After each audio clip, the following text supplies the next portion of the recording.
लोरेंजा से आई हुई वो औरत मलेशिया एयरलाइंस की फ्लाइट MH370 की मुसाफिर निकली। ये फ्लाइट 8 मार्च 2014 को अचानक गायब हो गई और आज तक वापस नहीं आई। MH370 इस फ्लाइट का कोई अता पता नहीं चला। ना तो जहाज मिला, ना ही उसमें बैठे लोगों का कोई निशान। जब ये कहानी दोबारा सामने आई तो दुनिया हिला गई। इन्वेस्टिगेशन के बाद मलेशिया अथॉरिटीज ने कंफर्म किया, हाँ, ये वही औरत है जो 2014 में इस फ्लाइट के साथ गायब हुई थी।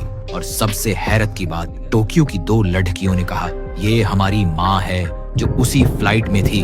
सब लोग खामोश हो गए जब उन्होंने उस औरत का चेहरा देखा। चेहरा बिल्कुल वही था जैसा 2014 में था। ना एक झुर्री, जैसे वक्त ने उसे छुआ ही नहीं। उसकी आंखें वही पुरानी थीं, लेकिन उनमें कुछ और था, जैसे उसने कुछ ऐसा देखा हो जो इंसान देखकर लौट नहीं सकता। लोग कहते हैं, आखिर कोई इंसान 10 साल बाद वापस आए और एक दिन भी बूढ़ा ना हो, ये कैसे मुमकिन है? साइंस के पास जवाब नहीं, लेकिन कुरान में जिक्र है, अल्लाह ने कई दुनियाएं बनाई हैं और हर एक का अपना निजाम है। हो सकता है ये औरत किसी ऐसी जगह चली गई हो जहां वक्त रुक जाता है, जहां एक पल में साल बीत जाते हैं और जो वहां जाए लौट कर भी पहचाना नहीं जा सकता। सोचो, एक औरत जो 2014 में आसमान में गायब हो गई और फिर एक दिन बिल्कुल वैसे ही लौट आई जैसे वक्त उसके लिए रुक गया हो। क्या ये सिर्फ कोइंसिडेंस है या कोई राज है जो हम समझ नहीं सकते? क्या मुमकिन है कि MH370 का राज सिर्फ एक हादसा नहीं बल्कि एक सिग्नल हो, एक निशानी कि इंसान सिर्फ एक